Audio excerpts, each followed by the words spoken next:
Hey there, my name's Mark McCartney and welcome to the What is a Good Life podcast. On the 7th episode of the What is a Good Life podcast, I'm joined by Alex Holmes, whose work focuses mainly on men's emotional and mental health.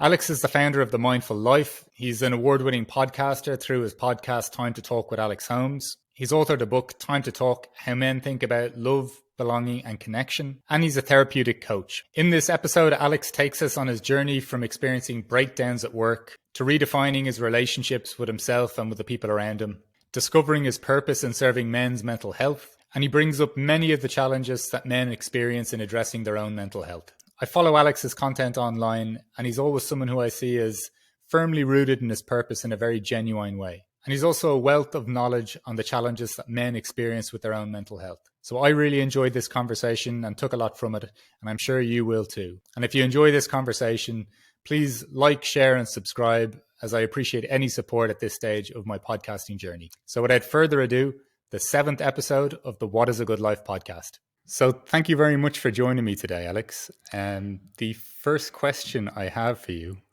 is, what question are you trying to answer as you move through life?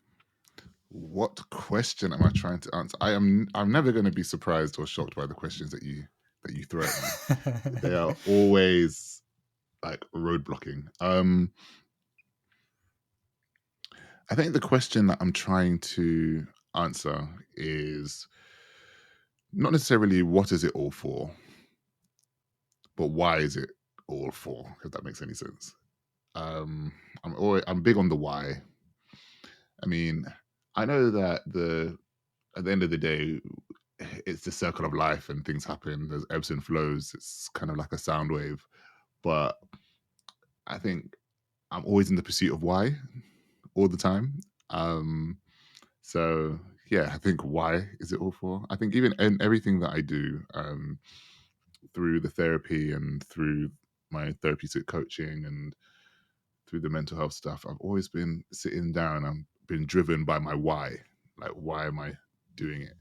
But also when I'm faced with clients and I'm faced with conversations with family, friends, etc., and I see certain things, why is the biggest question. Like, why do we feel the need to have to do something? Why do we feel the need to do, or why? People get annoyed because I ask why too often, which means I'm getting somewhere. So because we all know the what. Yeah, I guess. Yeah, that's pretty much where I'm at with it. Where are you in terms of your where are you in terms of even your peace with asking the question why? Like, and by that I mean a little bit like I think the more I go into my investigations of myself or of other people, mm, it's almost like I'm either met with more paradoxes or almost more confusion. While some more understanding or compassion for people too, I think. yeah, I think for me it's just all about curiosity, and I'm okay with not having that many answers come back at me. I'm just interested in I'm interested in just how it's formed, how it's come about. Like, if I want to, I'm interested in people's process. So when I ask questions like why, I'm interested in how they get there, what that means to them. When I look at wider society, and I think all the restrictions that we have on particular civil liberties or social progression, and just this need by a lot of people just to kind of remain in particular ways of living, in particular ways of being. And it's not always, no one's right or wrong generally, but if they have a strong opinion on something, I'm just like, okay, so why? And I like to see the process that people are going through to kind of justify their why. um I mean, and if it's something that I can get with, I can respect it. I don't have to agree, but I can respect where people are coming from. But if the why can't be upheld, then I'm always just like, is it something that needs to be upheld then? Because I think, like, I think one of the best things in life is about being able to see different points of view, broaden perspective, think about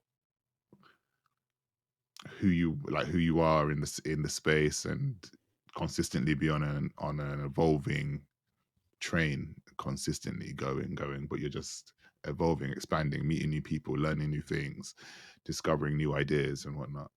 But also at the same time maintaining your own integrity as to what that means for you, at the same time. So yeah, I mean, that's pretty much where I'm on the journey. It's just I like looking at what people's processes are, and then seeing if it aligns with my values. And if they align with my values, then it's something that I can actually adopt into my into my little box of values.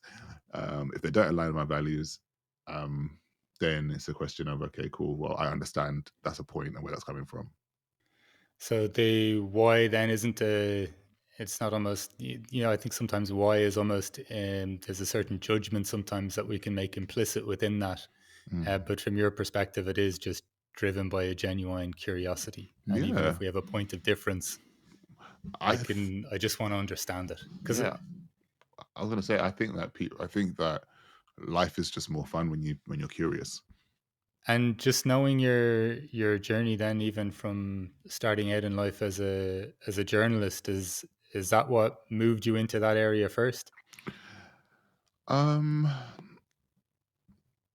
I guess on some level, for sure. I was always somebody that asked questions, but I think I would have ended up in any.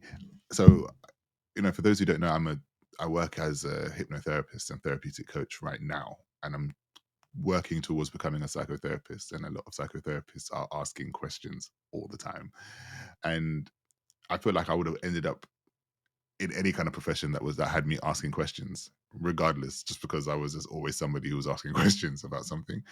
So journalism is naturally a place that you can end up and ask the questions and go seek the answers and find them out. It's becoming less and less romantic in that way. But I could have been in philosophy, which I find myself in a lot of the time. I could have lent further into my religion. In the church growing up, I could have gone down that path. Um, and even in elements of psychotherapy, when you're training, you do learn a lot of the philosophical um, foundations for a lot of the theories that are available. So yeah, I mean, I guess it was me first, then the things that came that allowed me to be me in those spaces, and it just developed a particular hunger for particular areas, particular qualities of in my personality. And then when you, I know you were mentioning earlier, just even in terms of what you perceive to be certain social structures or the way things are. I was always just intrigued as to what attracted you to kind of focusing on the area of men's health. I think one of the big drivers for me is just looking in the mirror. I'm a man and I feel unhealthy. Where are the people who are supporting me to become a healthy, wholehearted man? And then you start to look at the stats, and men are statistically more likely to die at work. Men are more statistically more likely to die before women. Men are statistically more likely to die at the hands of themselves. And men are statistically more likely to go to war and die young. Um, you know, the number of fatherless children is growing. Um, and I just thought to myself, why is nobody having conversations about this? Like, generally, like, eh, when it comes to women and children, we, and rightfully so, we care a lot about women and children. In the main, there are subsectors of community that really devalue women socially. Um, but at the end of the day, like when it comes to men are just kind of freewheeling out there by themselves. A lot of men don't have a lot of good role models. And again, I found that a lot of women did have were able to build community very well and very quickly. Um, if a woman saw another woman crying in the street, or if another woman saw another woman upset or struggling, another woman would help another woman based on a multitude of things with regards to environment and social factors and loads of different things there. But when it came to men, I just found that a lot of men were just either looked upon as deserving of being there because they didn't pull their shoes up at the bootstraps, or they just weren't strong enough, or they weren't a good enough man, or they deserved that to happen to them, and all this different stuff. And I found that that was just like, and I found that that was really heartbreaking, because I looked around at everybody and I always thought, everyone is deserving of help and support as a principle, um, whether or not, well, who they are and what they've done sometimes. And you can kind of navigate that in whichever way your moral compass goes. But I think just as a value point for me, I think I just, everybody is deserving of help, love, and support. And when I just see how we've kind of fragmented that as a society, yeah, it just kind of breaks my heart quite a bit. And then when I look deeper, and I just found that, when I'm on the train, on the tube, and I'm seeing veterans on there asking for money, people who have, you know, fought for the country, and whatever your political stance on war is, um, the fact that they've done something that they felt to be noble, or they've gone into this position feeling like, as a man, that's kind of what they were kind of pushed to do, maybe, or that was where their sense of purpose was, or their identity was, and to only come back to be on the street is a bit, it's sad. It's sad. And there's a lot about society that saddens me right now. But if I was to sit here and kind of labor over everything, be, I'd be in the dark quite a bit, because it is very heavy sometimes.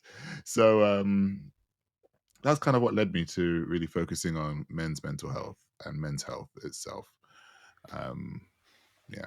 It sounds, when you use the word fragmented there, like it sounds quite a lonely existence, I think, for men on this road at times. Like particularly when you're saying the in situations where the load has got too much to bear in places. Yeah. Yeah. I mean, life is lonely. Like, I think that's something that we need to accept. I do believe. But or life can be lonely in areas. I mean, we all feel bouts of loneliness. I don't think everybody always feels as if they belong everywhere all the time, all at once. But um because we do have a deep understanding that we come into this world, we're brought into this world by loving hands, typically. Or but when we leave this world, we leave it by ourselves. So, there is an understanding of that.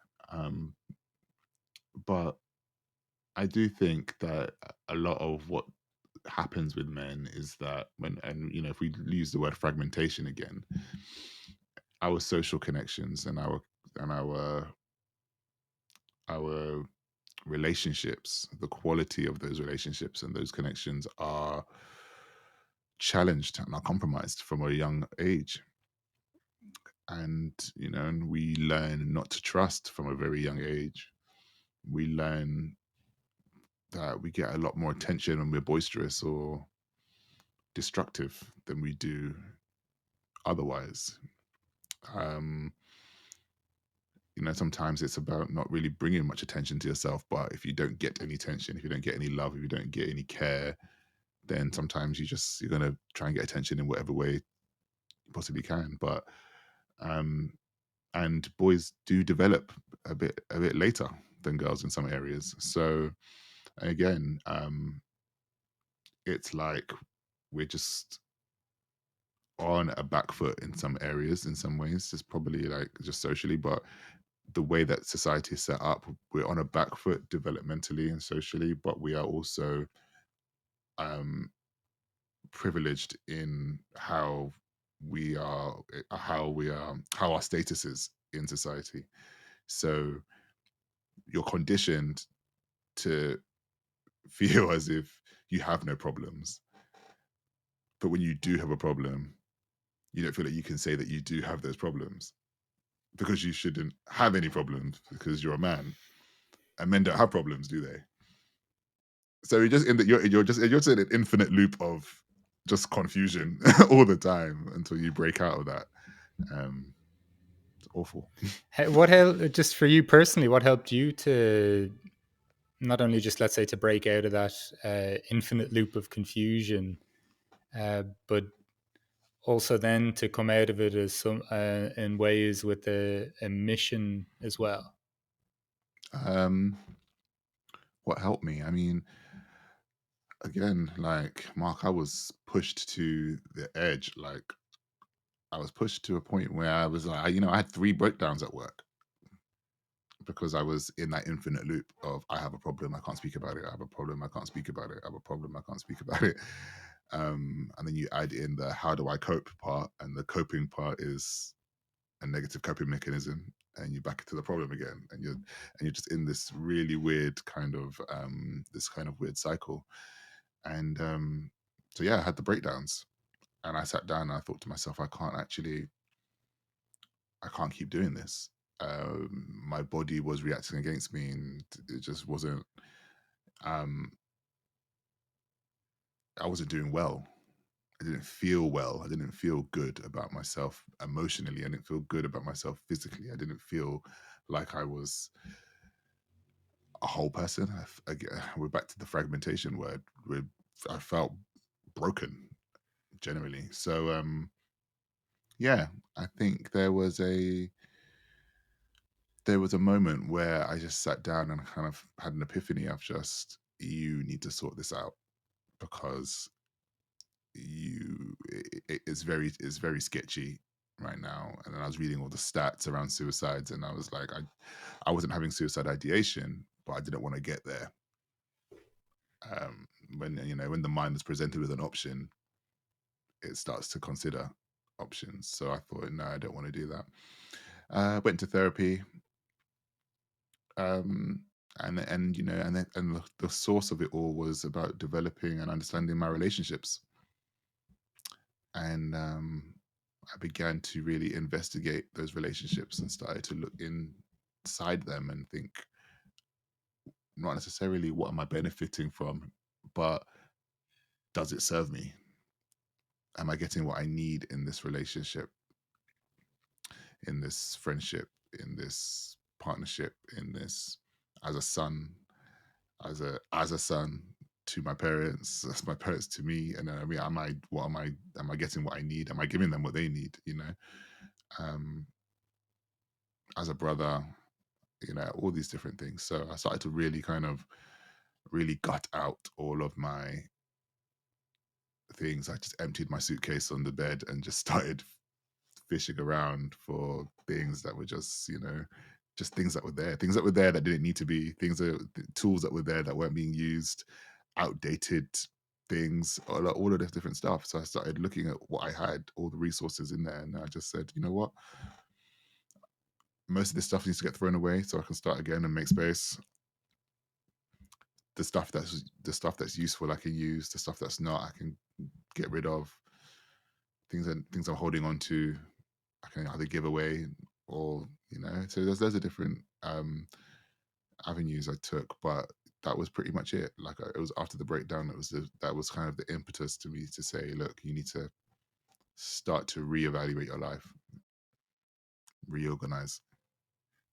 Which is, I think it's powerful just how, I don't know, certain breakdowns or if breakthroughs, if you wanted to look at it like that, just kind of these inflection points in life that, while extremely difficult, there is some kind of opportunity within it as well. I really like this sense of the suitcase and deciding what stays in or what is thrown out. And I think sometimes our focus when looking at our lives is, what do I need to do better? What do I need to do differently? And then sometimes it's just, what do I need to stop doing? I love this idea as well of out of this idea as well of what do I need to get and give. You know, it wasn't just when you're looking at your relationships, what should people be doing for me? It's like a nice two-way street in the way you were looking at that as well. Yeah, we look so much about what we're receiving from other people, but we don't really look about what we're giving to other people, and whether we're the villain in their story. Like, what are we doing? If everything is so focused and centered around you, then, which again is natural because you are the main character in your life. Like, you have the experience, you are experiencing your life as is. But it's like what I said earlier about perspectives, and start looking around and starting to think a bit more around how we how we are interacting with one another's, how what our behaviors are saying, our covert and overt behaviors and thoughts and feelings and things. And When you look at this idea of asking the question why and this big curiosity, even then looking at like experiencing a breakdown and then kind of examining your life more closely, and seeing what needs to stay and what needs to go. Using the suitcase analogy again, like what were the components of a like of how you wanted to relate with people? Like what were you identifying as these were going to be kind of cornerstones of how I'd like to live my relationships moving forward? mm, so I think one of the big things that I had to learn, quite effectively with my therapist, was values, and what my values were. Um, and I had to figure out exactly how I embodied those values in myself, but also how like what I expected from other people in regards to those values. Um, so, for example, one of my big values is trust. I need to be able to trust myself before I can trust other people, if that makes any sense. So, Yeah, absolutely. if Yeah. trust was a toy that was in that suitcase, it was battered, bruised, ripped apart. And I just was like, why is this here? So I was like, I don't need this old raggedy toy. I need to get a new one. Yeah. So I had to redefine what trust meant for me. But I had to understand how I could trust myself, because if I can't trust myself, how do I know what level of trust is needed for another person from me? Because I know, and I found that when it, as I mentioned, like, boys typically don't feel like they, are kind of conditioned to not trust from an early age. But when I'm looking at trust, it's like a lot of the relationships that we have. It's like, oh, I don't trust that person. They broke my trust because they didn't arrive on time, or they called you at 7 when you said call me at 6:45. People are just, and I'm just like, well, what is the basis for this trust? If your values are things like arrive on time, call me when you say you're going to call me, um, you know, like, pay what you owe, or whatever.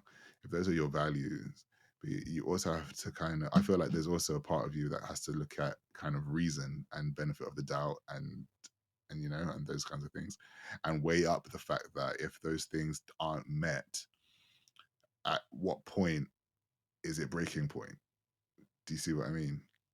Like, if I'm in an Yeah. Yeah. emergency and arriving on time is imperative, or answering the phone when I call it, and I'm in a big emergency, life threatening, or to me, or whatever, and it's a continued pattern, then yeah, fine.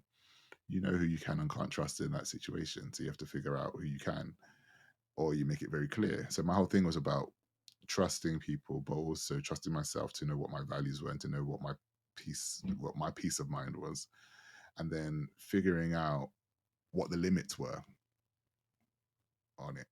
There's some things that you can kind of respect and understand, and there's some things that are intolerable. So I think that was one of the big things, and I didn't really have a measure for that. It was literally if you do something one way, then I'm not going to mention it, but it really hurt my feelings, but I'm not going to mention it.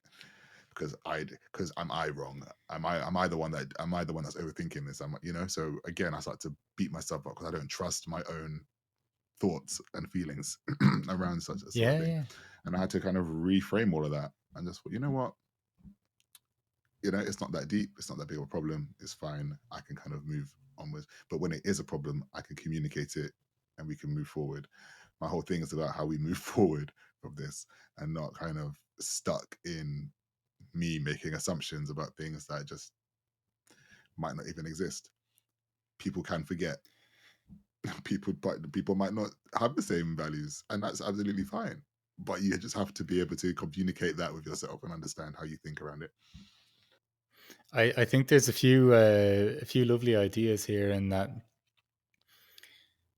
the trusting other people part is inherently linked to our trust of ourselves as well. But then also when you're decoding your own values, when you actually give it time, I think you're more willing to, and they're thought through. And it's not just by osmosis that you have this idea of these are my values. That I feel in my experience, I'm far more willing to communicate what my values are, communicate what my boundaries are. And it's not this kind of guess who experience when in relationships where we're just, as you said there, I'm going to say something or you're going to say something. I'm not going to communicate that either I'm hurt or annoyed. And then it will just let the relationship kind of trundle along. Like it seems almost that you're putting in kind of inherent pillars into just like good, healthy communication and relation with other people. Yeah, I think because that's important. We need our relationships. We need them to thrive in order for us to live longer. Personally, um, and just to embody happy, just to embody the full spectrum of the human experience. Right? We need that. Yes, yeah, yeah. We need to. If we didn't have human interaction, we wouldn't know what anger looked like or what disappointment felt like or you know what I mean, or boundaries or limits. We didn't have that. Sometimes we just need those things. So yeah, I'm big on I'm big on us finding ways to improve our communication and improve our relationships in ways that benefit us. It's amazing though, isn't it? Like how I don't know how underserved they are. Like there's this huge component of our life. Like even in the original interviews that conducted for this relationships was almost the only unanimous answer that came up, and they kind of I don't know. They're almost like the cobbler's children or something like that. Like our relationships in terms of just how much deliberate attention and how much intention we imbue our relationships with. They're like, well, relationships are this kind of beautiful, organic, moving, evolving thing. They're also things that as you're kind of describing in your own personal discovery process, figuring out yourself can also be quite a tricky thing. But then to do that in tandem with somebody else, it's amazing the degree to what we leave unsaid or unspoken in this journey. Yeah, it is. It is. I mean,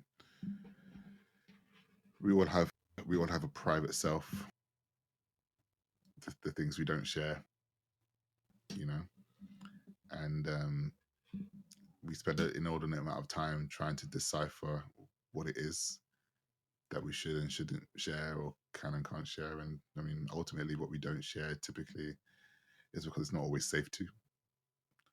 Um, it's not always the right Yeah. time, and sometimes we haven't even processed it either ourselves. So yeah. In terms of when you move through life and you're identifying certain things here, like this curiosity, this importance of relationship, at what point then did your focus switch to okay, I see this pain and suffering. I see this suffering, particularly for men. I see the fragmentation, the loneliness at times. What were your kind of first steps into making this something more of a, let's say, even an external kind of mission or something that you would contribute towards? I think I lent into my position as a journalist, and I said, okay, I'm gonna. What do journalists do? They write or they interview. And I thought, okay, let me interview some men around their health and start to kind of get it into the main conversation. It didn't really pan out in the way that I wanted it to in the mainstream media, and I left journalism. But what that did do for me is that this was before Substack, and this was before things. In hindsight, I would have probably started a Substack and just continued the interviews. In that vein, but this was well before then. This was the age of Medium and Right. and other things. So Substack wasn't really about at that time, but or popular at all. But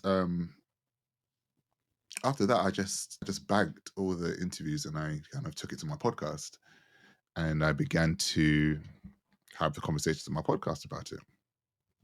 And then I kind of began to pull them off and make them into a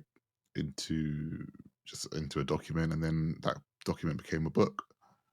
And that's how I created Time to Talk: How Men Think About Love, Belonging and Connection, the book.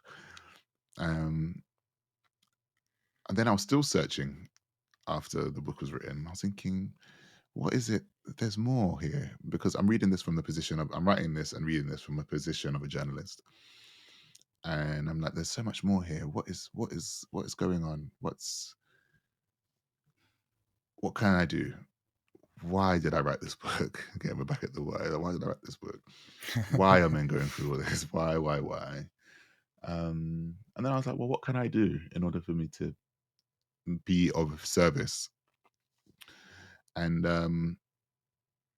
I became a mental health first aider, which helped me develop the languages and the awareness that was required in this mental health conversation. Helped me understand what bipolar disorder was, what borderline personality disorder was, anxiety, depression itself, how that differentiates from chronic and clinical, and anxiety and stress and all those things, how to talk to somebody about their mental health.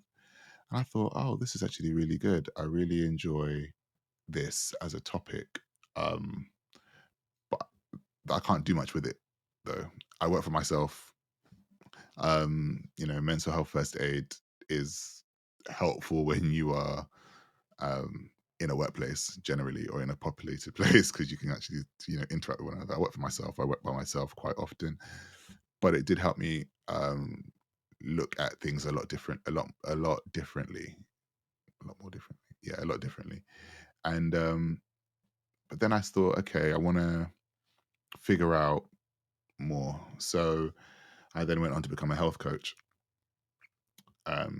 because a lot of men were, around me at the time. A lot of men were struggling with prostate issues, um, pattern boldness, and depression because of that. Um, a lot around nervous system regulation, and I just wanted to know more about the body without becoming a biologist, um, and things like that. And I just thought, okay, cool. It taught me everything I need to know about the heart, the lungs, the veins, everything. I was like, this is really cool. But then I did a coaching module, part of the health coaching course, and I really loved the therapeutic side of stuff. And I thought, and I came across a psychologist in there called Carl Rogers, who was like the pioneer in person-centered psychotherapy. And I just bought all his books just in one fell swoop. I said, I'm going to buy everything. And I began to read how to be a listener, how to ask the questions, what to do, becoming a person-centered therapy. I was just reading everything, and I thought this man is like a god. He's just got everything here for me as a therapist. And then I found a course that I went on, and I realized that, and it was a hypnotherapy psychotherapy course, which is the qualification which I'm finishing now.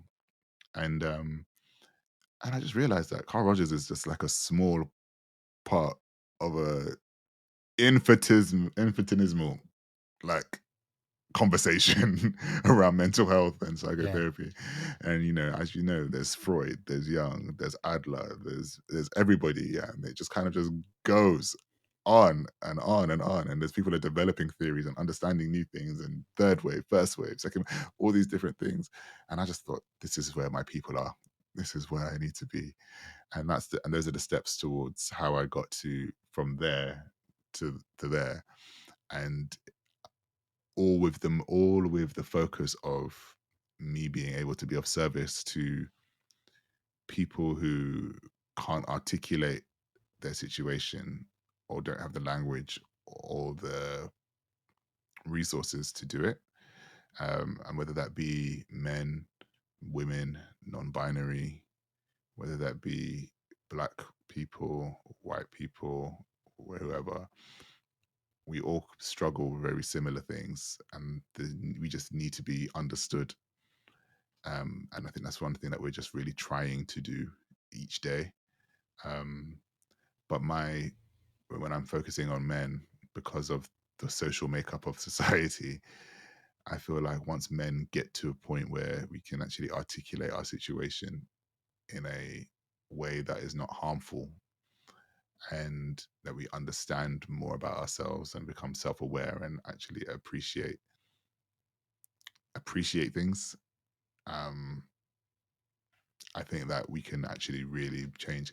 You know what? I did notice that when certain things kind of shift in society. So, we had the big kind of shift with regards to sexism, with regards to the Me Too movement, um, and Say Her Name, and various movements which needed to happen to address rampant misogyny and sexism in very specific industries in particular ways, and then that filtered down to wider society, right?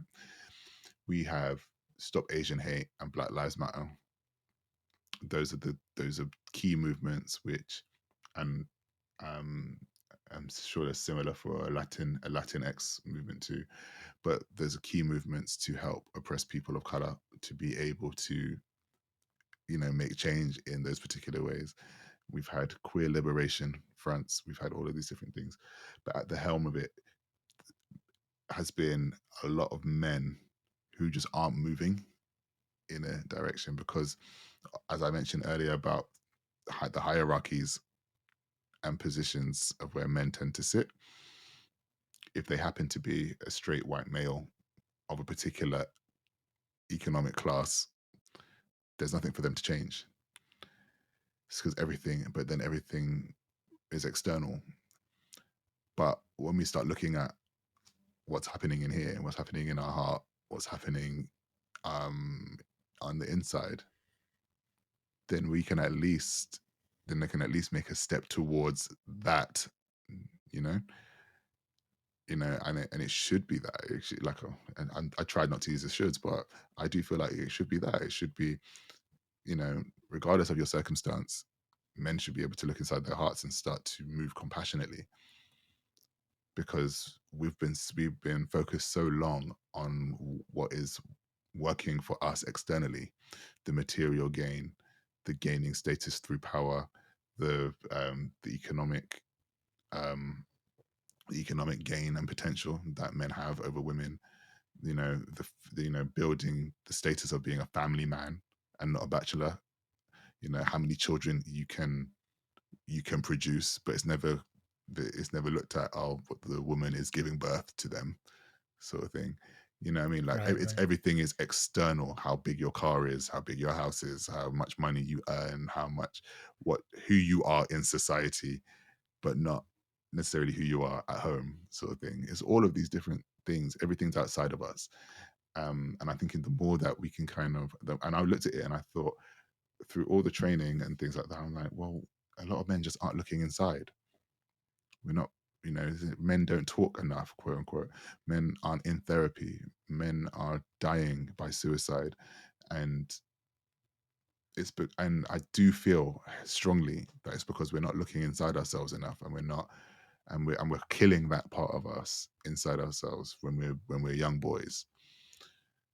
So it's a lot to do with role models. It's a lot to do with the trauma that a lot of boys experience growing up, and a lot of men do too, that they then enact on other on others, typically on people less powerful than them, in order for them to feel something or to get rid of something from them. So they then enact it on another person.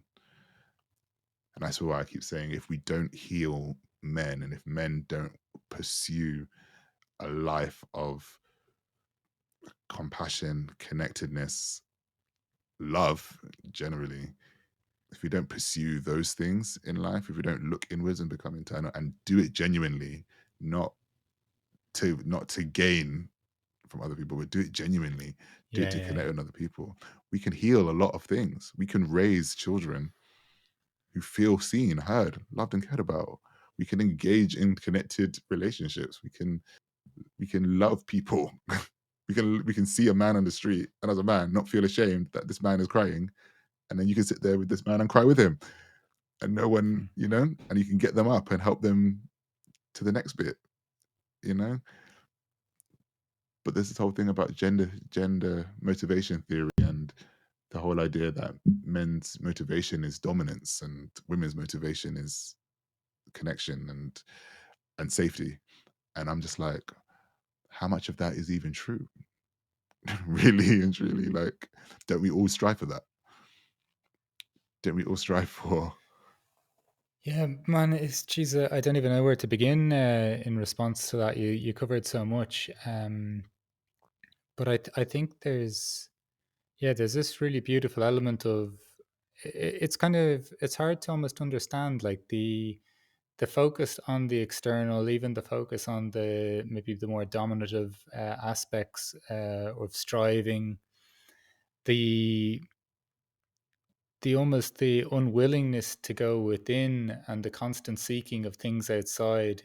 It's amazing. Like I wonder at what point, and I assume we're coming to it where I often see change is brought about by suffering. And I don't want to be too pessimistic when I'm alluding to that, but that there's surely we're getting to a point now, even when you've touched on suicide there a couple of times, just the suffering, the breaking down of relationships, the consistently having to press that button for the next dopamine hit just to feel something or to exert your power over somebody else. What do you think are kind of inhibiting like, and I know the internal journey is difficult to suddenly start looking internally. What do you think is most inhibiting men to start looking inside? Because it seems to be that there's so much pain that's showing up internally and externally and society wide by not looking inside. I can only speak for myself on this, I think, but it's scary. Of course. Yeah, yeah. It's scary. Um, I think when you start looking inside yourself, you start having to address the demons. You start having to listen back to conversations that you've subconsciously blocked out from you, you know? I'm closing my eyes, wincing as you said Oh, that because see, I know that experience too well. as part of my training, we did something called IFS, internal family systems, and that was, I'm not an expert in it, so I may fudge some stuff of it, but it was created by Richard Swartz, and it's generally called part work. So it's like your internal realm is made up of several parts, and they all work together. And there's like, there are characteristics of these parts that protect other parts, for example. So where you might have a characteristic that is protecting your fear, in order for you to access your fear, you've got to get through the the thing that is protecting it, for example. Yeah. And this is why I love hypnotherapy so much, because it really helps you address your internal world very, very effectively. And it gets a bad rep because of the stage hypnosis and the other things, but it does help you really look into yourself and assess where things are and where you're at, and access and unlock memories that you probably shut away just because you didn't need to worry about them or think about them anymore. But part work, when I was doing part work, I was kind of led down this path with the person that was guiding me hypnotically, led down this path to really access and speak to my inner child, but the part that was locked that I had locked away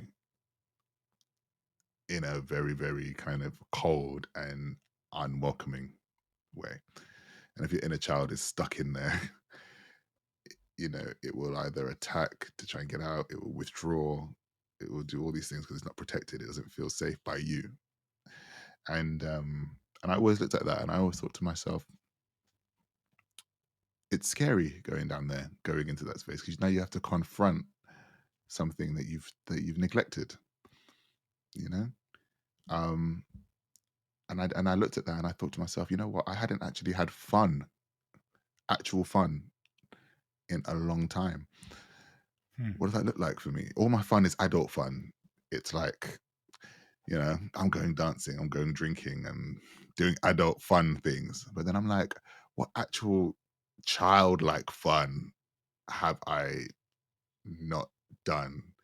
Have I not done go-karting, or have I not done there's this real uptake in like soft spaces for adults to kind of like jump and trampoline and all these things.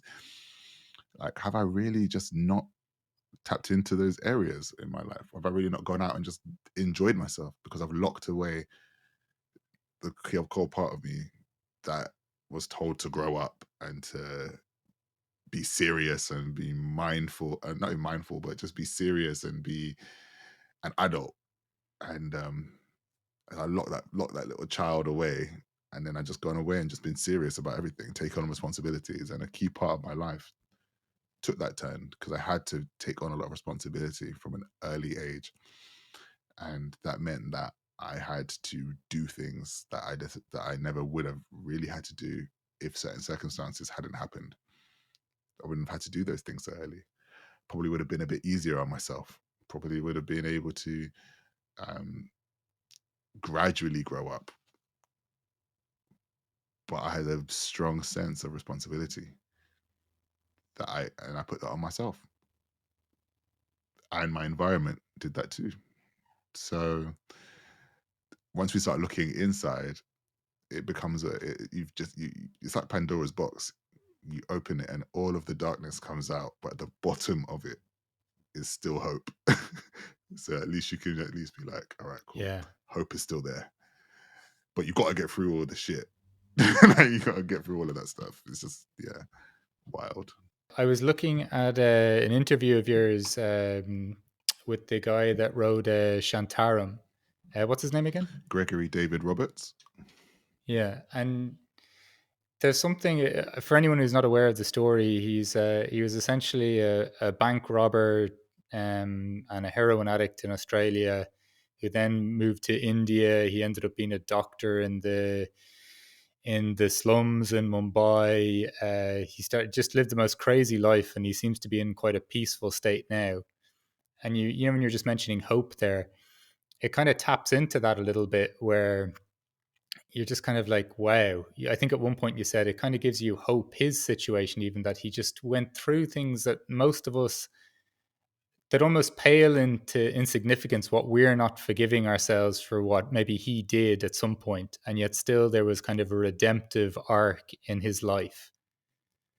And I think that's the really nice thing about when you do start going into your darkness or the things that you have shame for. There's usually a point where you kind of go, I'm just going to forgive myself. You're almost left with no choice, because if you keep the same, I don't know, if you keep shutting yourself off to yourself, if you keep resisting even this idea of the inner child that you're talking about, if you start, if everything is kind of revolves around judgment and self-criticism, that you have suddenly have nowhere to move, and all you have left to hang on to is almost hope or something.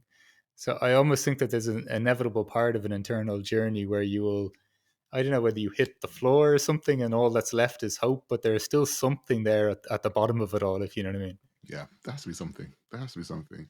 I think we're all born with it with the potential for that. We're all born with the potential for that, but so many of us just, some people go their whole life without any doing internal investigation. And again, no judgment. That's your life. If it's safer for you that way, it's safer for you that way. Some people are just ignorant, and I say ignorant in that they just don't know any different, and they just crack on with what they need to do. And at some point, I've always found it quite challenging. Sometimes there are some guys I speak to, and I'm just like, when I'm asking people how they are, or when I'm asking things, and they just don't give me, they don't give me anything.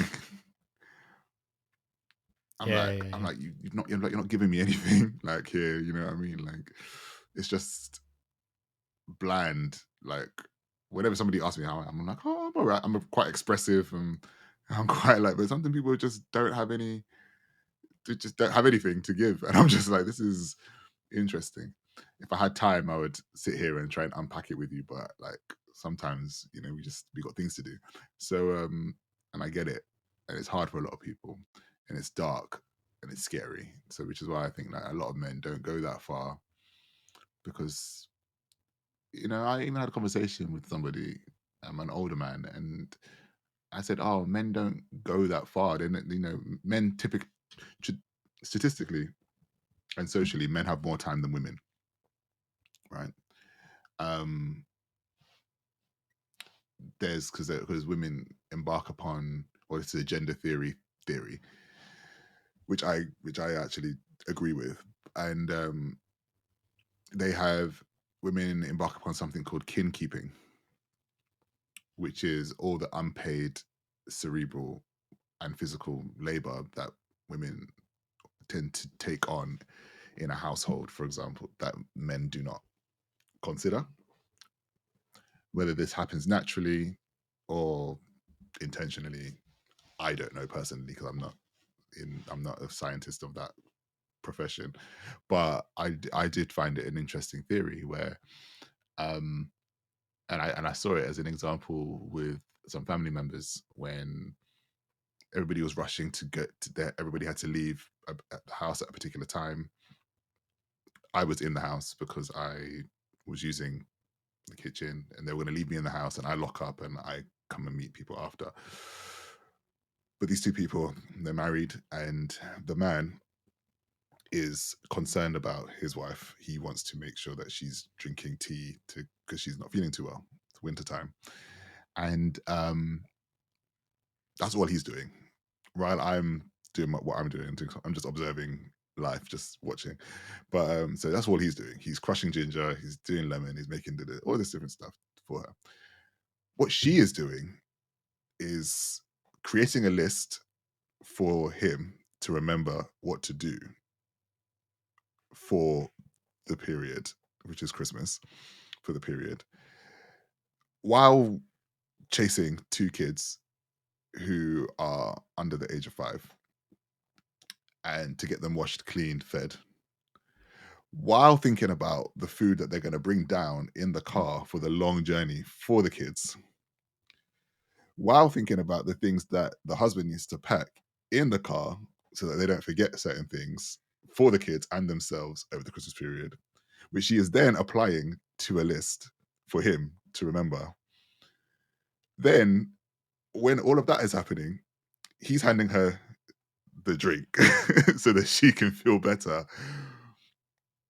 But her head is already in several different places at once.